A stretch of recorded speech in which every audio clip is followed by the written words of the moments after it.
Wa iyyakum wa muhdatsatil umur, fa inna kulla muhdatsatin bid'ah wa kulla bid'atin dhalalah. Kata Nabi, jauhkan dari kalian setiap perkara yang agama, karena setiap perkara yang bid'ah dan setiap bid'ah sesat. Nabi yang menyuruh kita untuk menjauhkan semua perkara yang baru dalam agama. Nabi yang menyuruh kita.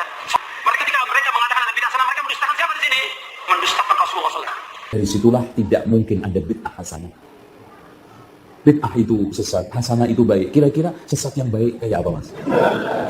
Bid'ah ada dua, bid'ah hasanah dan bid'ah dhalalah. Kata Nabi, semua bid'ah itu sesat.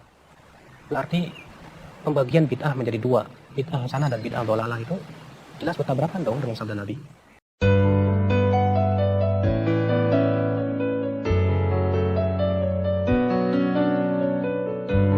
Kata Imam Nawawi setelah itu, Imam Nawawi berkata tentang hadis ini, wa fihi at-takhsis liqaulihi sallallahu alaihi wasallam kullu bid'atin dhalalah.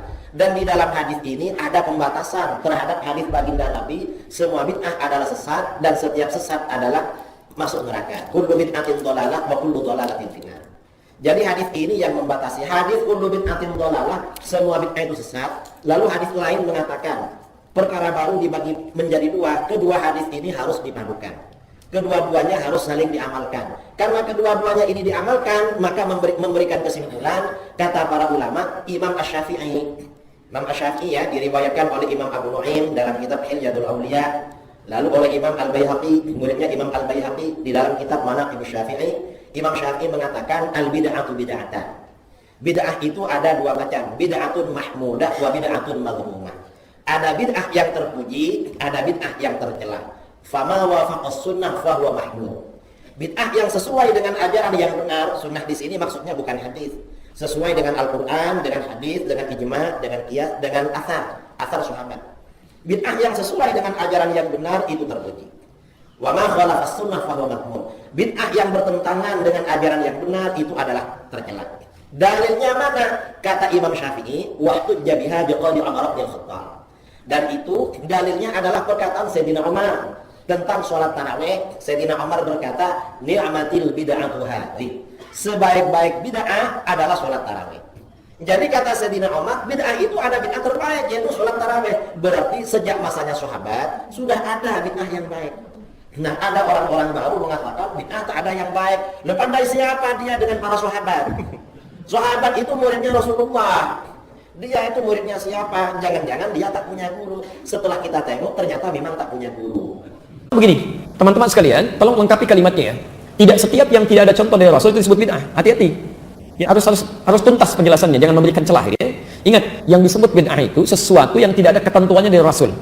Ketentuannya ada 4 sifatnya. 1, ada dalilnya, ada contohnya. Seperti sholat, jelas ya. Kedua, ada dalilnya, contohnya sementara, seperti kunut. Ya. Yang ketiga, ada dalilnya, cuma contohnya nggak ada. Awas, hati-hati. Jadi tidak setiap yang tidak ada contohnya itu disebut bid'ah. Sepanjang ada dalilnya, walaupun tidak ada contoh, sepanjang Nabi mengisyarat untuk mengerjakan itu boleh. Boleh, karena tidak setiap yang disampaikan Nabi beliau contohkan kalau dalam kondisi tertentu. Ya ada. Jadi tidak setiap yang nggak ada contohnya itu disebut dengan bid'ah. Jelas ya? Kecuali yang keempat, tidak ada dalil, tidak ada contoh. Kemudian dikerjakan itu yang bermasalah. Salat, saya tutup sampai sini karena waktu kita akan masuk ada nasar. Salat takbir sampai bersedekap. An-Nasai nomor hadis 886 sampai 889. Nabi katakan angkat sejajar dengan bahu, Al-Bukhari 715, angkat sejajar dengan daun telinga, An-Nasai 1101, kemudian langsung letakkan telapak tangan yang kanan di punggung yang kiri, letakkan di dada. Ya, tapi bahasanya langsung. Contohnya jelas, dalilnya jelas. Anda melakukan kegiatan misal diangkat tiba-tiba nggak enak kiri dulu, mungkin enaknya kanan dulu, masukkan kanan, angkat tutup begini. Itu yang tidak ada dalilnya, tidak ada contohnya. Jelas ya? Kita tahu kalau orang itu sudah mengucapkan kalimat la ilaha illallah Muhammadur Rasulullah, maka dia sudah termasuk orang Islam. Itu jelas. Ketika ada dialog antara malaikat Jibril dengan Nabi Muhammad sallallahu alaihi wasallam berkenaan dengan apa yang dimaksud dengan Islam, ya Islam itu ya mengikuti melakukan sholat 5 waktu, kemudian melakukan zakat dan seterusnya, termasuk ketika bicara tentang masalah keimanan, tentu iman kita kepada Allah dan iman kita kepada Rasulullah Shallallahu Alaihi Wasallam. Kalau sudah demikian imannya Allah, iman kepada Nabi Muhammad Shallallahu Alaihi Wasallam, maka dia sudah dikategorikan sebagai orang yang beragama Islam. Nah, ini jadi persoalan dari sahabat-sahabat kita bahwa persoalan klasik ini tidak selesai-selesai. Terutama di dalam masalah bid'ah. Terutama di dalam masalah syirik mensyirikkan. Ini rentetan panjang yang selalu berkelanjutan hingga detik ini. Lalu bagaimana? Apa persoalan mendasar kok mereka gampang sekali ya membid'ahkan kepada orang yang tidak sama pahamannya dengan mereka? Karena mereka itu seakan-akan punya keyakinan bahwa bid'ah itu adalah suatu hukum di dalam Islam. Padahal dalam konteks usul fikih, hukum Islam itu ya wajib, haram, sunnah, makruh, mubah.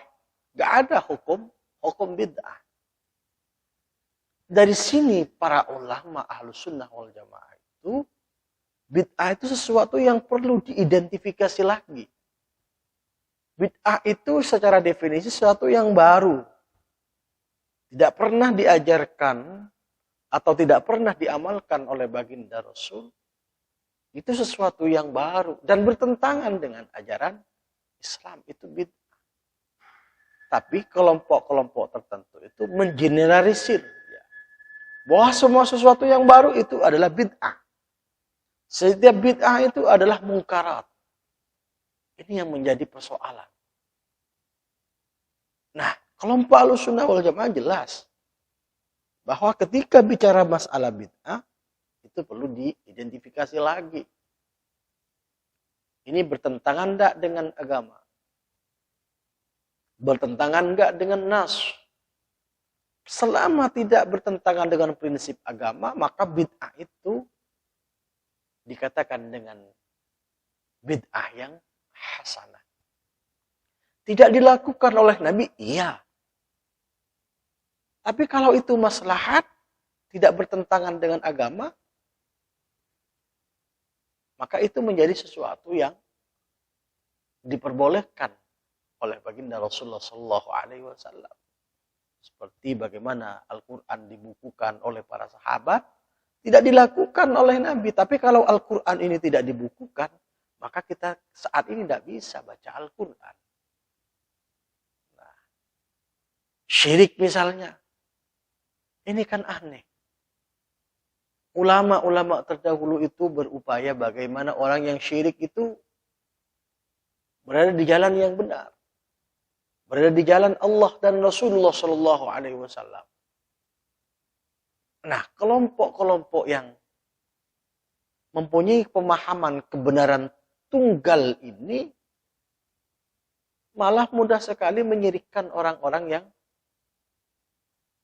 masih berkeyakinan tidak ada Tuhan selain Allah. Ini kan menjadi persoalan. Maka ayolah belajar bareng-bareng tentang agama itu. Digali dari berbagai sudut. Tidak apa-apa antum. Teruskan belajar kajian-kajian Bin Baz, kajian-kajian Syekh Utsaimin, tidak apa-apa. Tapi harus dikomparasikan dengan kajian-kajian Ahlussunnah wal Jamaah. Ada kajian Syekh Sa'id Ramadan Al-Buti, ada kajian-kajian yang dihadirkan oleh Sayyid Muhammad bin Alawi Al-Maliki di Mesir, ada Dr. Ali Jum'ah. Kemudian banyak sekali ulama-ulama Ahlussunnah wal Jamaah. Dan itu antum komparasikan, Ustaz. Sehingga idza ishtadda fiqhul mar'i qalla inkaruhu 'alan nas. Kalau pemahaman agama seorang itu baik, maka dia tidak mudah untuk mengingkari atau barangkali mengkafirkan atau barangkali mensyirikkan terhadap orang lain yang berbeda dengan dia. Jadi, ayo teman-teman, saya sama antum ini saudara.